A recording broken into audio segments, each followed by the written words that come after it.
Good morning, comic book fans. Welcome back to the Ka-Pow Comics Best of 2023 countdown, and it is literally number one. There's nothing left to do for this. I'm done for the year. And I'm doing it a little bit late, like I'm trying to sneak it under the wire. It's my bad. I basically tried to record it a couple of times yesterday and kept getting interrupted and making mistakes, and I thought, screw it, let's leave it, do it fresh in the morning. So you literally got one take of me to get this right. And it's Rare Flavours by Ram V and Felipe Andrade, and I hope I've got those names correct. They are two people who, when working together, are just phenomenal. I don't know if I've really read much which has had Andrade on the artwork without Ram V, but when they are together, it is just a powerhouse combination. And for people who don't really know, who haven't watched any of my videos before, like literally any of them, I mention this guy all the time, Ram V is pretty much my favourite current comic book writer. I can't think of anyone else at the moment producing stuff as consistently as amazing as he is. His Detective Comics is this big, huge, epic thing, and it's just had people organising a heist to rescue Batman from being hanged. It's really, really cool. It's going to read fantastically, the entire thing. He's just done a 6-issue spy superhero story called The Vigil, which I wasn't like 100% down for when it first started, but ended up being absolutely brilliant, and I loved it completely. But my favourite thing he's done, and this is not to like downplay things like Green and Blue or These Savage Shores, or Radio Apocalypse, which I'm still really annoyed isn't going to get finished, has been The Main Deaths of Layla Starr, which is the last thing, actually may not be the last thing, it's the big thing that I know he worked on with Andrade. And it was what made me fall in love with him, because he's always been a good writer. Everything I'd read of his was fantastic, and still to this day is. But Layla Starr proved to me that he has that gift which I look for in writing, which is a total understanding of language and how to make things flow and jump off the page with nothing but words. I think the very first time I read it, I was literally taking pictures of just boxes of text and doing entire stories on my social media, being like, you read this in this order, read it out loud, it is spectacular. So for him to go back to the well of Indian supernatural things, and I'm not 100% sure how to describe this. I'm using the word supernatural, I hope it's not going to be too problematic. I think we could get into the difference between religion and paranormal, and maybe even this ways you can describe things, mythology or religion. And I'm not 100% sure on this. I don't know enough about Indian religion and mythology and the supernatural. So supernatural feels like a slightly safe thing. If I am stepping on anyone's toes, I do apologise. I should have done more research for this one, but I want to talk about other things than the meaning of the words. But he's dipping into this well. They are dipping into this well very, very effectively. With a character who is larger than life. This dude on the front here. And when we first kind of encounter him, his scale is brilliant. It reminds me of the best ways Marvel artists draw Kingpin, because he should be just that little bit bigger than the biggest you expect him to be. You can go too far, you can make him monstrous, and he stops like having any sense of humanity to him. He's just an oblong with a face. But it's the same with this. He is big, and he's certainly bigger than you'd expect him to be, but not to the point that you're like, oh my god, this is just weird now. They manage it absolutely perfectly. And while we're talking about just character design, Andrade, like everything you do, I literally just keep doing what you are doing. I think you work with somebody else for the colours on this one, if I remember correctly, and whoever you're working with, I've forgotten their name, is just brilliant. The depth and richness of the colours, the way you evoke landscapes with skies and ground and they're clashed together, the people who live on them, the cities that are birthed through them, all of it is just second to none.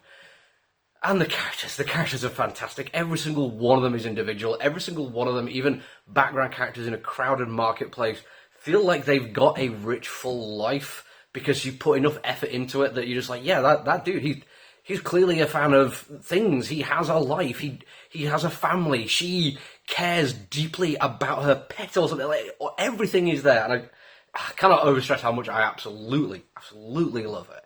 But the art style is also just the kind of art I really, really like. I've said this before, that I think you can overproduce comic book artwork. Don't get me wrong, when you're doing something like light blue and green, when you got John Pearson on the colours for that one, it does kind of make sense to do it. But for the most part, I think you can lose some of the nature of the artwork and the nature of the characters if you make everything so exceptionally clean-lined and error-free and crisp computer colouring. I think you can lose some of the heart of it. Andrade is a very organic-looking artist, and this is not to say he's sloppy. It is certainly looser, but there is not a single mistake, not a single wasted line in his artwork. It is just exceptional. But back to Ram V now. And I'm not going to get too far into the story of this one because it's not finished yet, and I don't want to get too much into it because people should go and read it and discover it for themselves. But during my first review of this, when I did start thinking, oh my god, this is exceptional, I was thinking, this has got a weirdly Cenobite Hellraiser vibe to it. Not in a way of sexual pleasure. Clive Barker had his own reasons for doing what he was doing with those characters. Ram V is doing this for food. And how he does it is just brilliant. From the ground up, he writes about food in a way that almost makes it feel like it couldn't taste as good as his description feels in your mouth and in your ears when he's speaking out loud. He has just actual recipe information. He will put, like, how much of certain spices you'll need, what temperature you'll be cooking at, what kind of oven you're going to be using. And he also has the story of somebody making it. And that adds just this gloriously in-depth layer of feeling and sensation that hardly any writer alive could do as well as Ram V. But that's not all he does. He also has the history of the food and how that history affects how we cook it today and affects the person who's cooking at the time, who then also has their own history tied into the food. This layer of sensation, of experience, it does feel almost too much.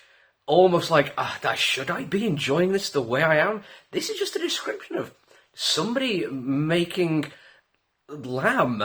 It shouldn't make me feel this way, but it does. And his mastery of the language and how he does it is just, I don't have the words because I'm not as good a writer as Ram V. You need to go and read it. And it's not just that, though, because it's also a fantastic plot with brilliant characters. Every single person is beautifully written. They have dialogue which adds layers to who they are and how they interact with the world. And the story is brilliant. Like I say, it ties in elements of the supernatural, but it also a very human story about people getting through the day and the choices they make and how they choose to survive. I can't think of anything better than this I've read this year. Obviously not. It's number one.